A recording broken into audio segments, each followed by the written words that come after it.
Haribol Jai Shil Prabhupada. My name is Janapati Das. Thank you again for another opportunity to share Krishna Katha with you. We are going to read from the Krishna book. A wonderful story. I mean, all Krishna stories are wonderful, truly. But we're going to read the story of the meeting of Lord Krishna with Sudama Brahman. So let me offer my respects to you. And I would like to offer my respectful obeisances unto my spiritual master, Jagat Guru Siddhaswarapananda, Paramahamsa Srila Prabhupada, who taught me everything I know about Bhakti Yoga. So I offer my respectful obeisances. I like to offer my respectful obeisances unto my spiritual grandfather, A.C. Bhaktivedanta Swami Prabhupada, who translated the Krishna book, of which we are reading. And so we're going to get right into it. We're going to chant Krishna's names, which is the prime benediction for humanity, as laid out by the Supreme Lord, Lord Chaitanya Mahaprabhu, for this day and age as the only means of self-realization, the best means and the only means really that can help deliver a person us fallen sinners, Pavata, the deliverer of the most fallen souls, is Lord Chaitanya, by helping us remember him by chanting Krishna's holy names. So, that being said, let's chant and get right into it. Namo Siddha Sarupananda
Krishna Chaitanya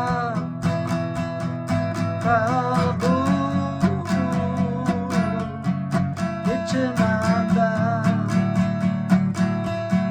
Shri Advaita Gadadhara Shri Vasudeva Gaur Bhaktavrinda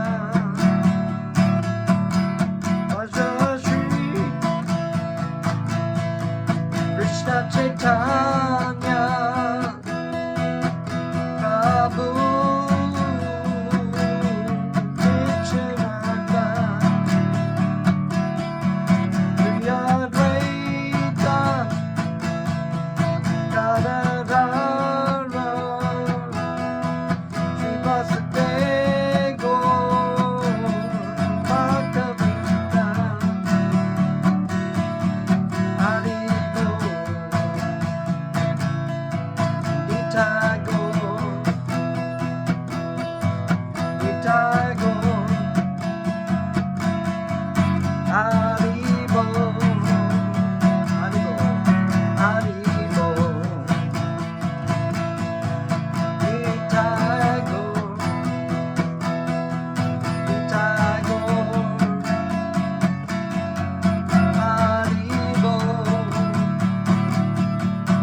Haribo.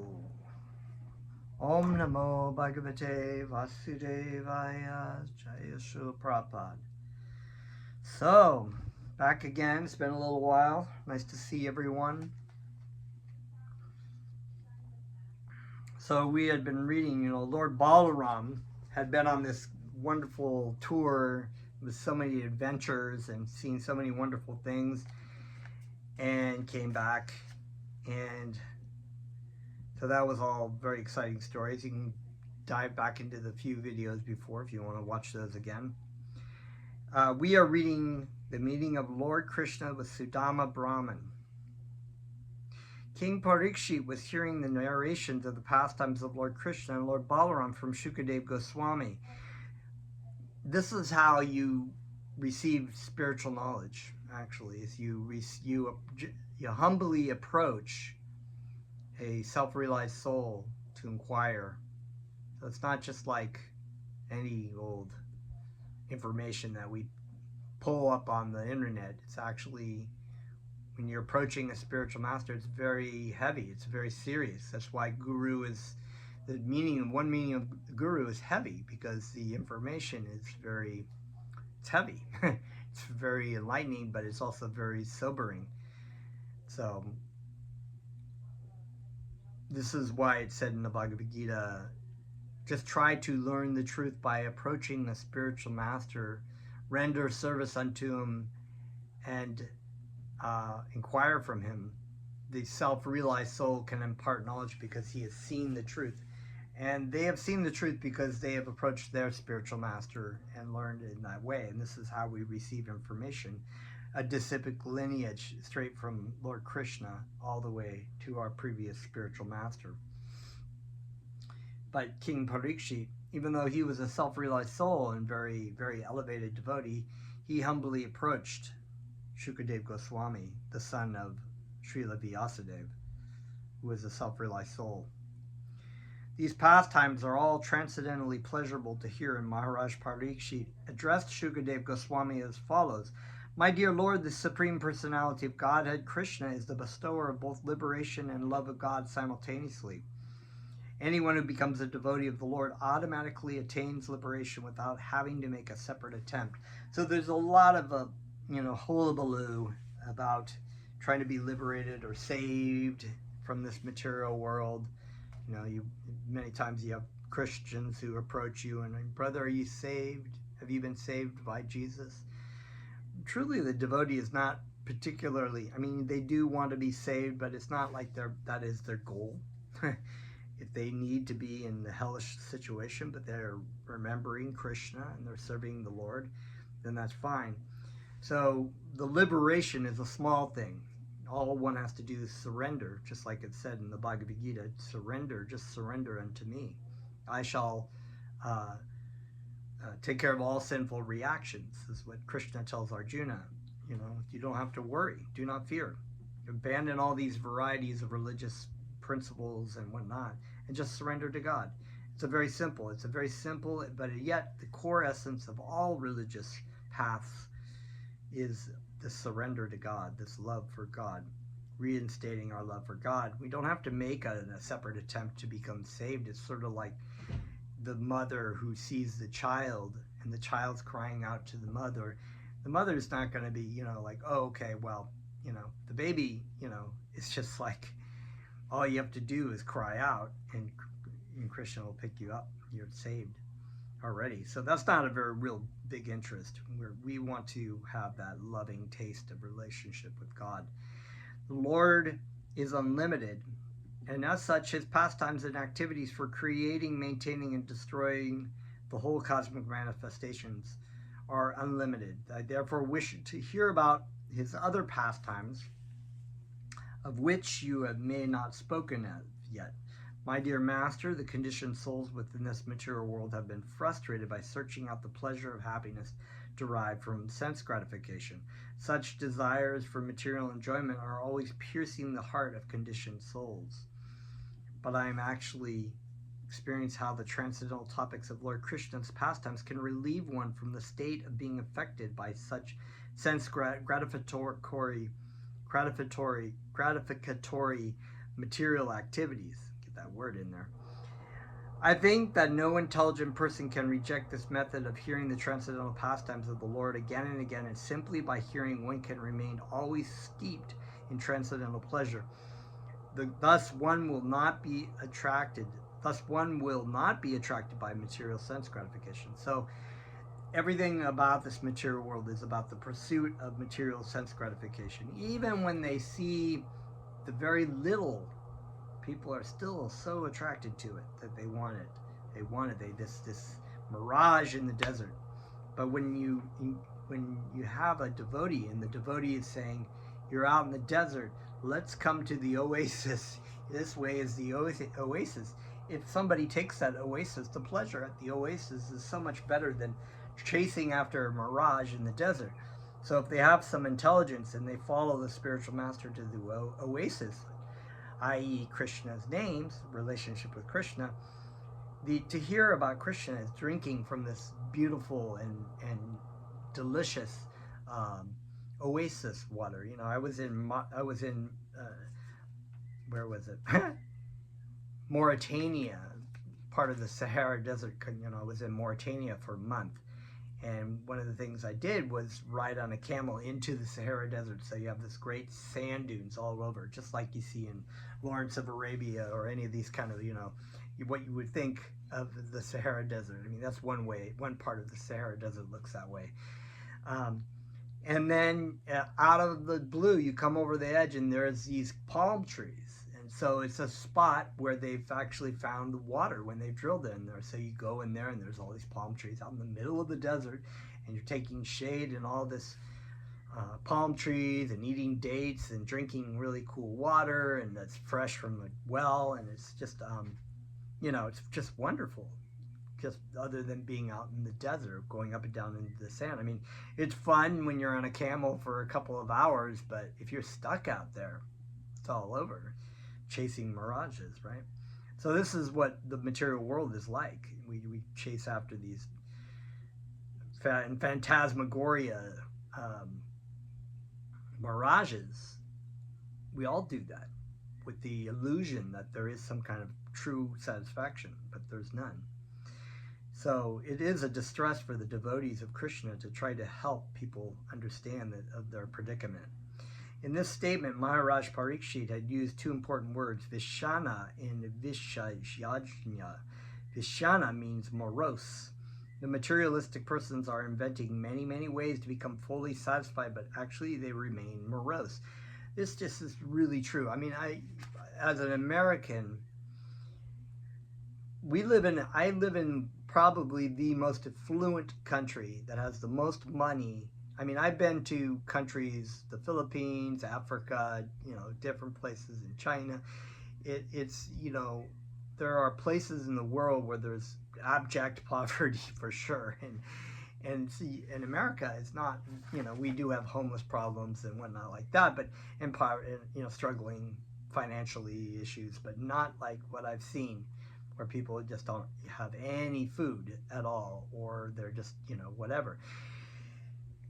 And yet, with the highest amount of sense gratification and enjoyment, I mean, a place where you can drive over into Starbucks and get a coffee. Some people are just trying to get food in the world, you know, and you just like, the person screwed up my coffee at Starbucks, you know. It's like, we have all this attempt. We've got Netflix, and we've got the internet, we've got our cell phones, and we've got our nice electric cars, and all these kind of things that our cities are clean, and we're relatively, you know, whatever. So it's like that, right? And yet we have 2021 had the highest suicide rate in the United States ever.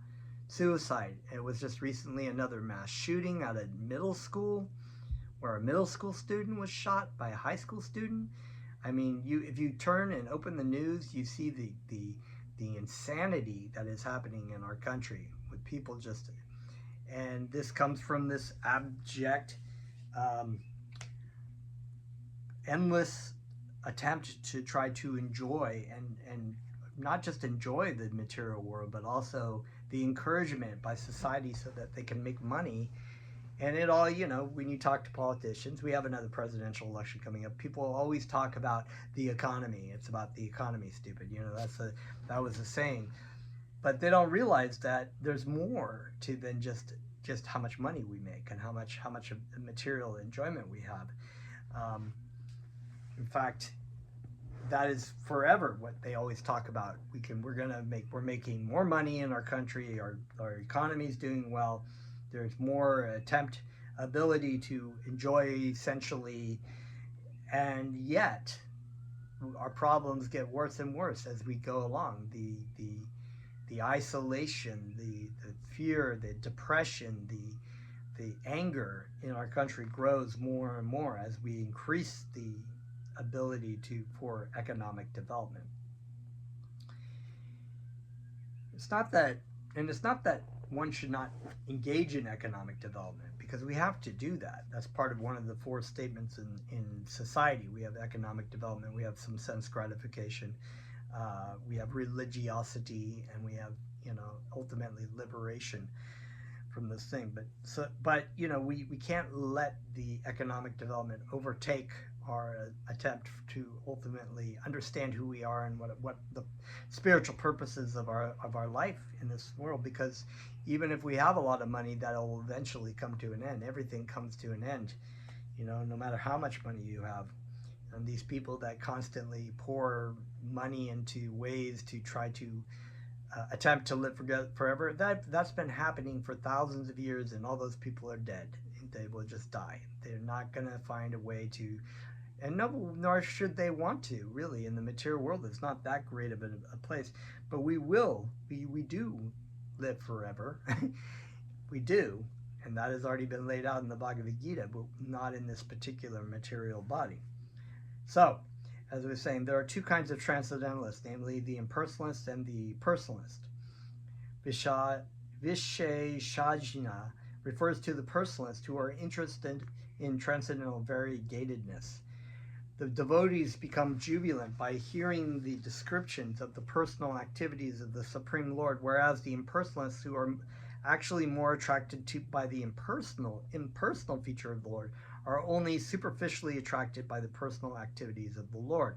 As such, in spite of coming in contact with the pastimes of the Lord, the impersonalists do not fully realize the benefit to be derived, and thus they remained in exactly the same morose position due to fruitive activity with the materialists.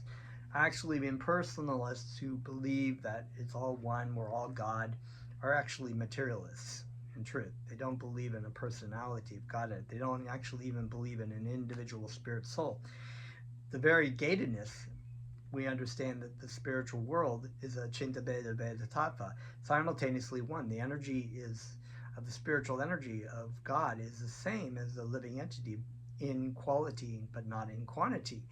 So we are forever spirit souls.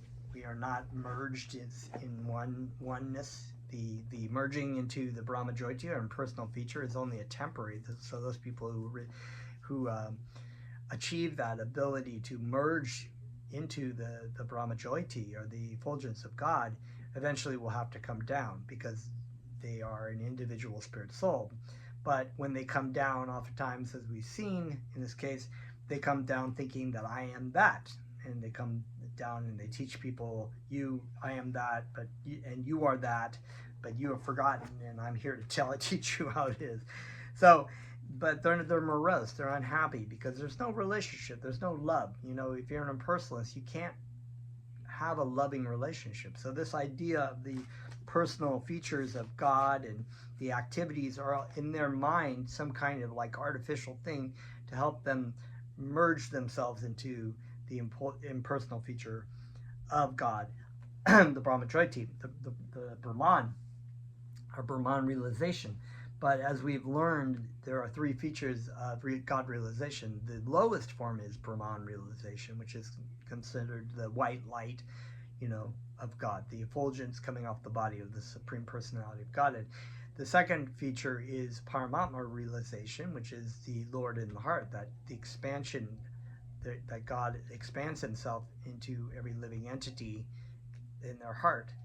And so yogis oftentimes will meditate upon their heart, because God is present within your heart. That's why they say the kingdom of God is within, because Krishna is there in your heart. You can pray to Krishna in the form of Paramama.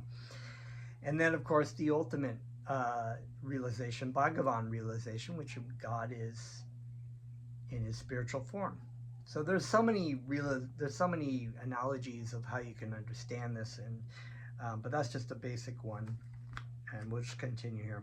King Parikshit continued, the capacity for talking can be perfected only by describing the transcendental qualities of the Lord. The capacity for working with one's hand can be successful only when one engages himself in the service of the Lord with those hands. Similarly, one's mind can be pacified only when he simply thinks of Krishna in full Krishna consciousness. So this is our karma yoga. This is our ability to utilize those things that we have in the service of God. Similarly, one's mind can be pacified only when he simply thinks of Krishna in full Krishna consciousness. This does not mean that one has to be very thoughtful, but one simply has to understand that Krishna, the absolute truth, is all pervasive by his localized aspect as Paramatma. If one can think that Krishna as Paramama is everywhere, even within the atom, then one can perfect the thinking, feeling, and willing function of his mind. So God is present everywhere, actually, through his diverse energies. So it's not like you're isolated from God and God is living somewhere far off. I mean, God is, but he's also present through his expansions, through his different energies. And one can realize that, one can meditate upon that to think of God and know that God is always with you. The perfect devotee does not see the material world as it appears to material eyes, but he sees everywhere the presence of his worshipful Lord in his Paramatma feature. Maharaj Parikshit continued to say that the function of the ear can be perfected simply by engagement in hearing the transcendental activities of the Lord. He said further that the function of the head can be fully utilized when the head is engaged in bowing down before the Lord and his representative. The bowing down, of course, is a means of humility, the lowest point. Right, approaching the spiritual master in a humble state of mind, right, or God in a humble state. That the Lord is represented in everyone's heart is a fact, and therefore the highly advanced devotee offers his respects to every living entity, considering that the body is a temple of the Lord. But it is not possible for all men to come to that stage of life immediately, because that stage is for the first-class devotee. The second-class devotee can consider the Vaishnavas, or the devotees of the Lord, to be representatives of Krishna, and the devotee who is just beginning, the neophyte or third-class devotee, can bow his head before the deity in the temple and before the spiritual master, who is the direct manifestation of the Supreme Personality of Godhead. So it's very important to understand that every living entity is in a different spiritual stage. Sometimes you chant Krishna's names to people and they're not interested, sometimes even adversely deterred from chanting, so they're very far away, but it's still beneficial to them, right? And then sometimes people hear Krishna's names and immediately take to the process, are immediately attracted to it. And so this is to be said that they're in a more advanced stage already, because they've come to that point through different lives. In the neophyte stage, in the intermediate stage, or in the fully advanced perfected stage, one can make the function of the head perfect by bowing down before the Lord or his representative. Similarly, he can perfect the function of the eyes by seeing the Lord or his representative. In this way, everyone can elevate the functions of the different parts of his body to the highest perfectional stage simply by engaging them in the service of the Lord or his representative. If one is able to do nothing more, he can simply bow down before the Lord and his representative and drink the charanamrita, the water which has been washed the lotus feet of the Lord or his devotee. So, once again, our practice of Bhakti Yoga, which is termed sadhana bhakti, or Bhakti Yoga in practice, we're instructed by our spiritual master to do certain things. Now, we do that in practice because we don't have spontaneous love for God. Sometimes it's very hard to sit down and chant our japa beads without falling asleep or being distracted by so many things. So we practice it. But that by that practicing and trying to practice as nicely as possible, we become purified. So even though, so the practice of bhakti yoga and bhakti yoga are the same. So in the sense that when we reach the Brahma Bhuta stage, or the stage beyond, to the point where all sense activities, attractions, and desires have ceased. That's what is termed in Sanskrit as nirvana. Where we think about that in Buddhism, right? Nirvana, when a blowing out, right? But it's actually a blowing out of their sensual desires, and we approach then the Brahma Bhuta stage, which is the beginning of pure devotional service to God, and that continues eternally. So it's a wonderful process. It's a process of purification, and it's also a process of activity continually and enjoyable, always relishing it. On hearing these statements of Maharaj Parikshit, Shukadev Goswami became overwhelmed with devotional ecstasy because of King Parikshit's advanced understanding of the Vaishnava philosophy. So here you have a pure devotee teaching to another pure devotee, and the pure devotee Maharaj Parikshit has understanding of it, but still humbly approaching and asking questions. But it's so relishable for Maharaj Parikshit, for Shukadev Goswami, because there's two pure devotees engaging in the process of bhakti yoga together who are both enjoying it. Shukadev Goswami was already engaged in describing the activities of the Lord, and when he was asked by Maharaj Parikshit to describe them further, he continued with great pleasure to narrate Srimad Bhagavatam. There was a very nice Brahmana friend of Lord Krishna. As a perfect Brahmana, he was very elevated in transcendental knowledge, and because of his advanced knowledge, he was not at all attached to material enjoyment. Therefore, he was very peaceful and had achieved supreme control over his senses. This means that the Brahmana was a perfect devotee, because unless one is a perfect devotee, he cannot achieve the highest standard of knowledge. It is stated in the Bhagavad Gita that a person who has come to the point of perfection of knowledge surrenders unto the Supreme Personality of Godhead. In other words, any person who has surrendered his life for the service of the Supreme Personality of Godhead has come to the point of perfect knowledge. There you have it. The result of perfect knowledge is that one becomes detached from materialistic way of life. So that's, once again, that's that nirvana, right? We practice the sadhana bhakti to a point where we don't have the desires to enjoy in the material world. So right now we have this sort of lingering desire, although we have some desire to serve our spiritual master and Krishna, we still have all these desires that are lingering around. But we just keep practicing the bhakti yoga, and that burns off and try to stay one focused and not attach ourselves to the desires or engage them, stoke them in any way. And eventually we come to that Brahma Bhuta stage, which is right after nirvana, right?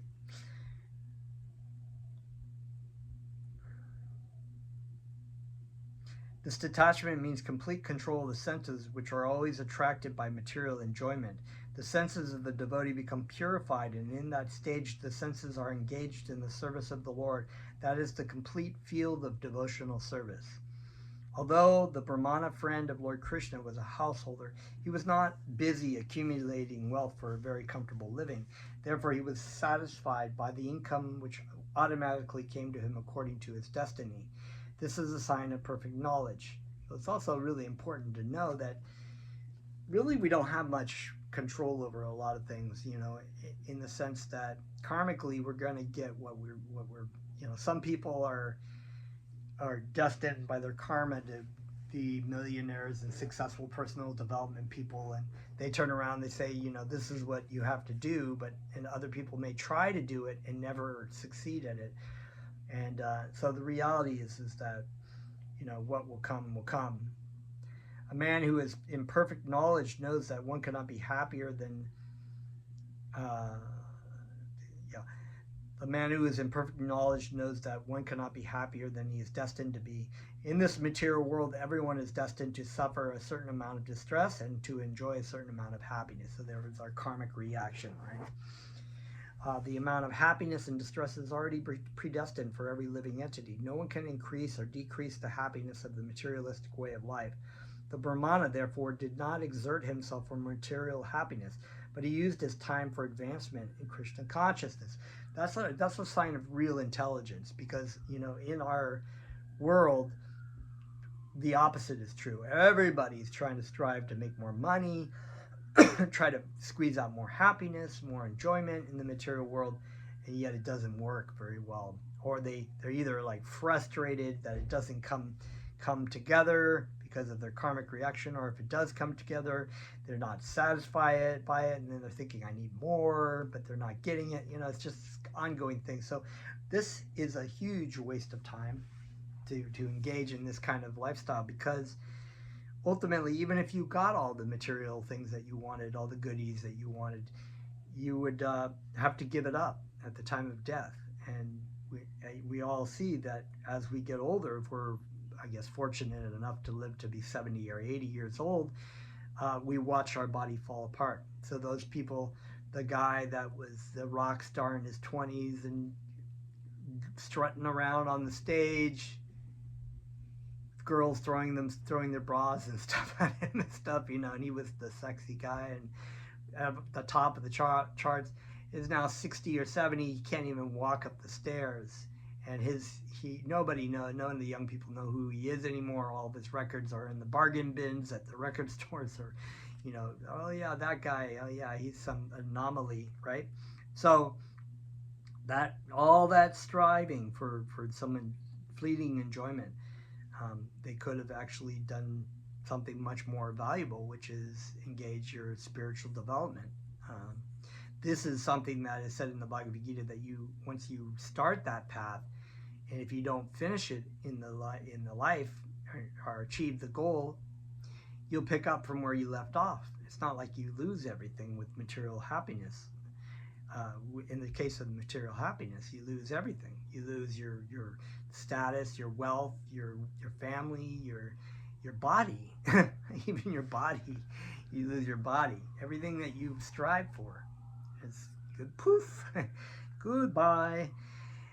So this is something that the Brahmana did not. He actually understood. Well, it doesn't really matter, because I understand the purpose of life. The purpose of life is to develop your spiritual relationship with Krishna and go home to Krishna. Externally, he appeared to be very poor because he had no rich dress and could not provide a very rich dress for his wife. And because their material condition was not very opulent, they were not even eating sufficiently, and thus both of he and his wife appeared to be very thin. The wife was not very anxious for her personal comfort, but she felt very concerned for her husband, who was such a pious Brahmana. It's a good wife, you know. She was trembling due to her weak health, and although she did not like to dictate to her husband, she spoke as follows. My dear Lord, I know that Lord Krishna, who is the husband of the goddess of fortune, is your personal friend. You are also a devotee of Lord Krishna, and he is always ready to help his devotee. Just keeping in mind how long the story is. Even if you think that you are not rendering any devotional service to the Lord, still you are surrendered to him, and the Lord is the protector of the surrendered soul. Moreover, I know that Lord Krishna is the ideal personality of Vedic culture. He is always in favor of Brahminical culture and is very kind to the qualified Brahmanas. You are the most fortunate person because you have as your friend the Supreme Personality of Godhead. Lord Krishna is the only shelter for personalities like you because you are fully surrendered unto him. So that's, once again, Krishna said that Krishna is non-partial to all of his living entities, but actually he's very favorable for those who are surrendered to him, and he feels indebted. Lord Krishna is the only shelter for personalities like you because you are fully surrendered unto him. You are saintly, learned, and fully in control of your senses. Under the circumstances, Lord Krishna is your only shelter. Please therefore go to him. I am sure that he will immediately understand your impoverished condition. You are also a householder, therefore without any money you are in a distressed condition. But as soon as he understands your position, he will certainly give you sufficient riches so that you can live very comfortably. Lord Krishna is now the king of the Bhoja, Vrishni, and Andaka dynasties, and I have heard that he never leaves his capital city, Dwarka. He is living there without outside engagements. He is so kind and liberal that he immediately gives everything, even his personal self, to any person who surrenders unto him. When he is prepared to give himself personally to his devotee, then there is nothing wonderful in giving some material riches. Of course, he does not give much material wealth to his devotee if the devotee is not very fixed, but I think in your case he knows perfectly well how much you are fixed in devotional service. Therefore, he will not hesitate to award you some material benefit for the bare necessities of life. So this story is very wonderful and instructive because the Sudama Brahmin was completely unattached to material attachment, to any kind of material wealth or anything like that. And yet Krishna still awards him, a kind of spoiler alert, right? He awards him all this wealth because he knows that he's not going to be detracted from this material wealth. Whereas somebody who might not be completely surrendered to Krishna may still be attached to certain material things, and Krishna will be a little bit less apt to want to give that devotee wealth, lest he be detracted from his path and back to Krishna. So it's an important lesson right there. In this way, the wife of the Brahmana again and again requested in great humility and submission that he go to Lord Krishna. And it's also important to know that in the Vedic culture, I've mentioned this many times before, it's a lot of these Maharaj devotees, the king, emperors and kings like King Yudhisthira, Shukadev Goswami, Maharaj Parikshit, King Yadu, so many of the kings of the time were so surrendered to Krishna. They had so much money. I mean, like the equivalent of what would be trillions and trillions of dollars in this day and age. Just the huge kingdoms and wealth and gold, and people were bringing them all kinds of silks and golds and just all kinds of treasures from as being the emperor of the world, right? From all over the world. And none of it was all just like stool to him. He just utilized it, and they utilized it in Christian service. And so came the time where they had to leave the material world. They just took off their robe and left everything behind and went to the forest with just a loincloth and left their body in the forest, just like a mendicant. So you imagine like Bill Gates or Jeff Bezos or Mark Zuckerberg, just like, okay, I'm gonna give all my billions of dollars and just go off to the forest to die. There's no way. So because their attachment for material enjoyment is so strong. But the devotees of Krishna, they can have a lot of money, but they're not attached to it. In this way, the wife of the Brahmana again and again requested, in great humility and submission, that he go to Lord Krishna. The Brahmana thought that there was no need to ask any material benefit from Lord Sri Krishna, but he was induced by the repeated requests of his wife. Moreover, he thought, if I go there, I shall be able to see the Lord personally.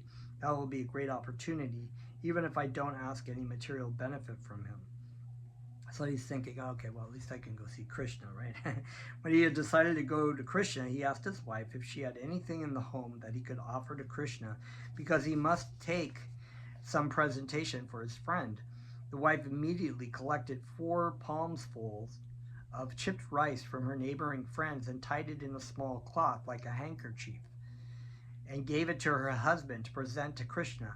Without waiting any longer, the Brahmana took the presentation and began to proceed towards Dwarka to see his Lord. While he was proceeding towards Dwarka, he was so absorbed in the thought of how he could be able to see Lord Krishna, he had no thought within his heart other than Krishna, like a pure devotee, right? It was, of course, very difficult to reach the palaces of the king of the Yadu dynasty, but the Brahmanas were allowed to visit, and when the Brahmana friend of Lord Krishna went there, he, along with other Brahmanas, had to pass through 3 military encampments. In each camp, there were very big gates, and he also had to pass through them. After the gates and the camps, there were 16,000 big palaces, the residential quarters of the 16,000 queens of Lord Krishna. The Brahmana entered one palace, which was very gorgeously decorated, and when he entered this beautiful palace, he felt that he was swimming in the ocean of transcendental pleasure. He felt himself constantly diving and resurfing in that transcendental ocean. So, of course, Krishna has his Dwarka is really guarded because there were so many demons and who were trying to cause problems still.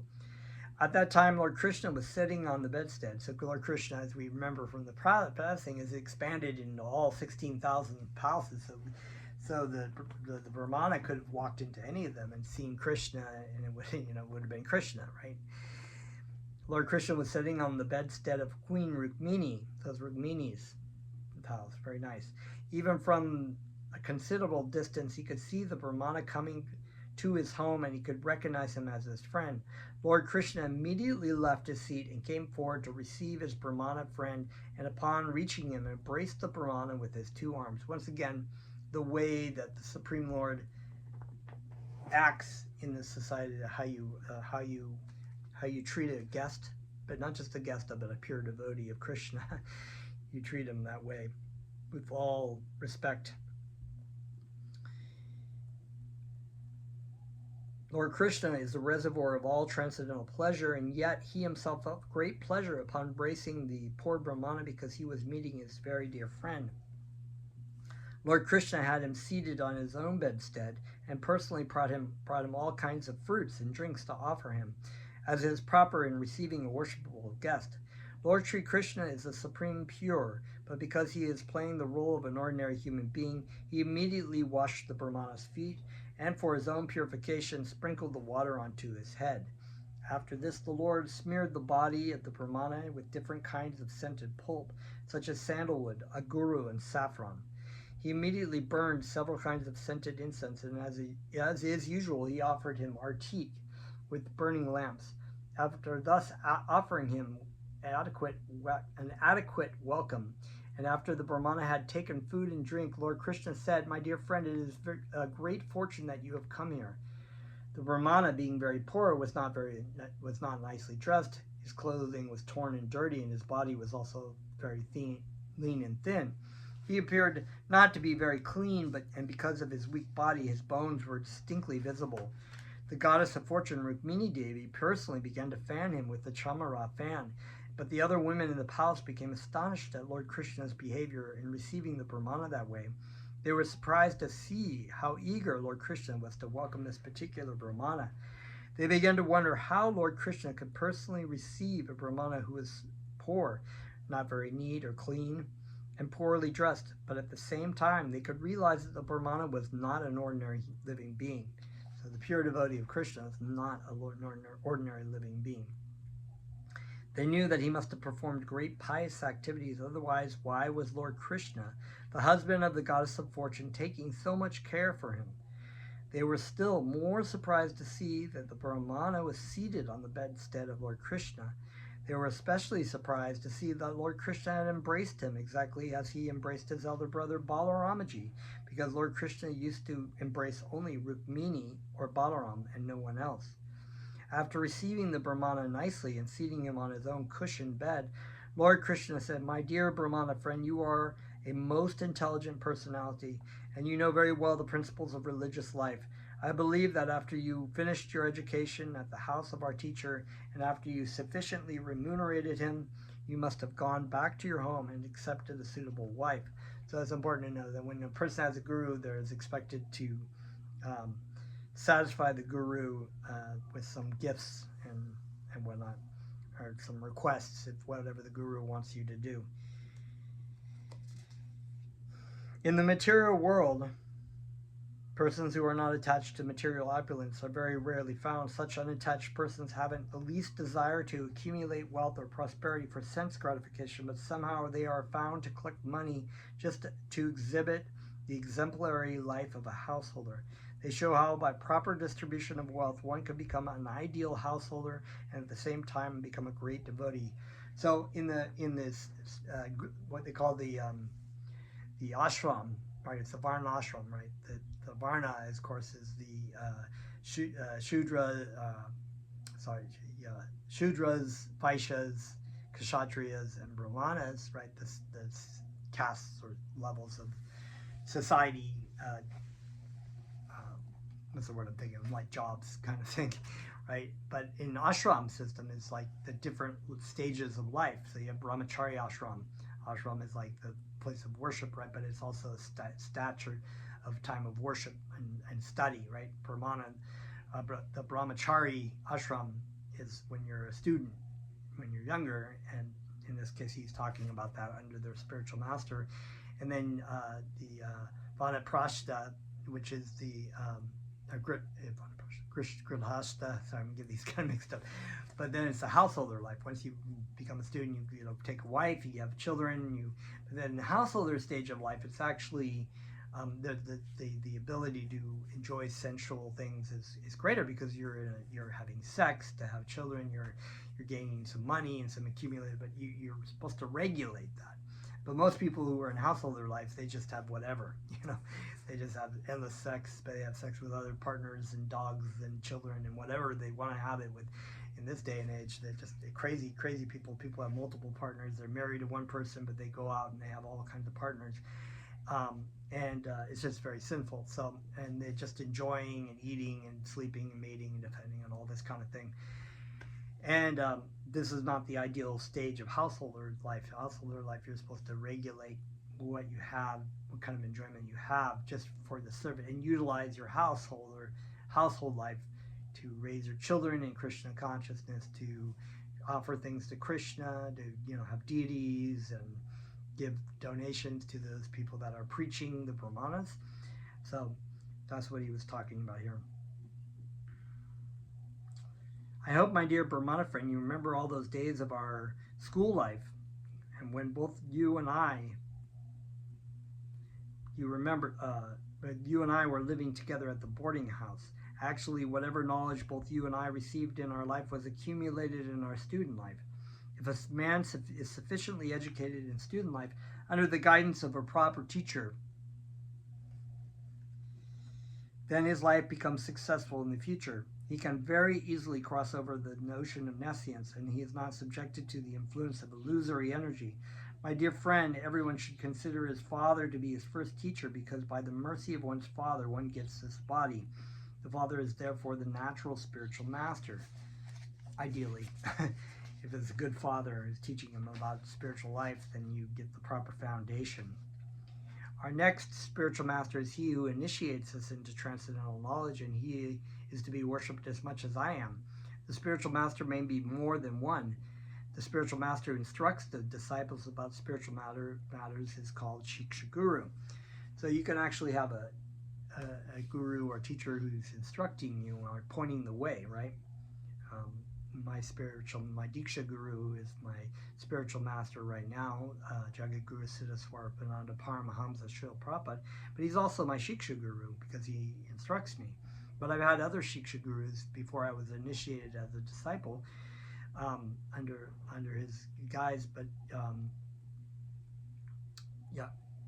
other God brothers and God sisters of mine who helped point the way to Krishna, right?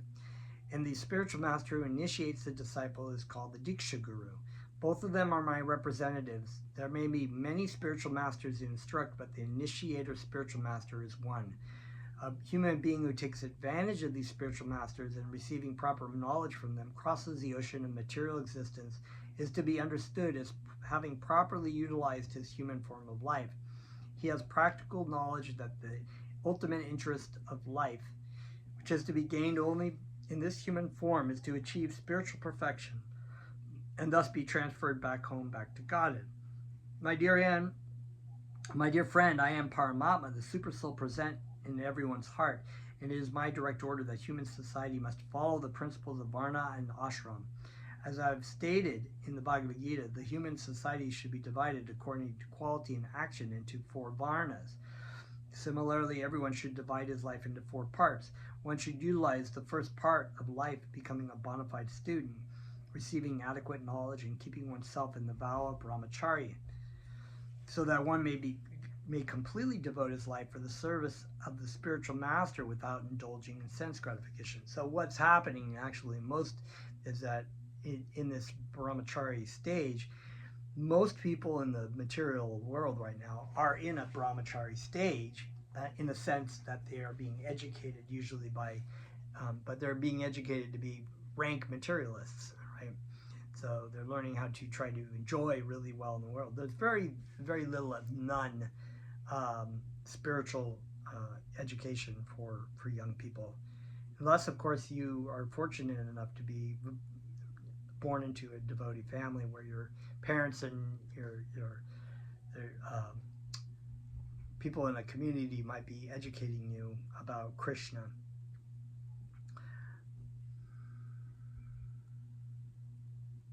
As I have stated in the Bhagavad Gita, the human society should be divided according to quality and action into 4 varnas. Similarly, everyone should divide his life into 4 parts.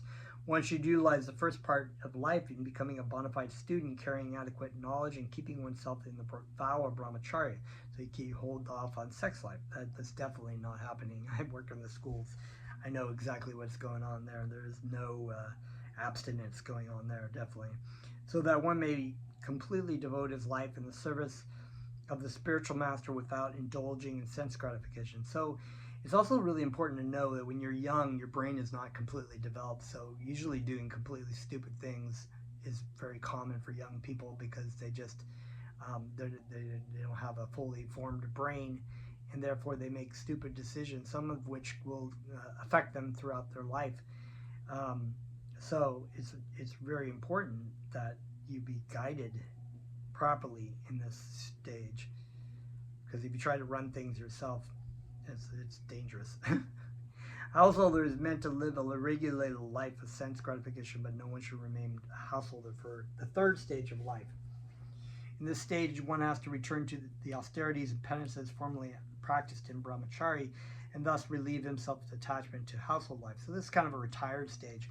Your children are growing up, you've raised your money, and now you can just focus on your spiritual practices and service of your spiritual master. After being relieved of his attachments to the materialistic way of life, one may accept the order of sannyasi. So not very many sannyasis in this day and age, because people can't do that. As the supersoul of the living entity sitting in everyone's heart, I observe everyone's activity in every stage and order of life. Regardless of which stage one is in, when I see that one is engaged seriously and sincerely in discharging the duties ordered by the spiritual master, is thus dedicating his life to the service of the spiritual master, that person becomes most dear to me.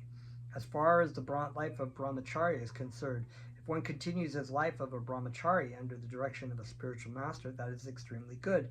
But if in the brahmachari life one feels sex impulses, he should take leave of his spiritual master, satisfying him according to his guru's desire.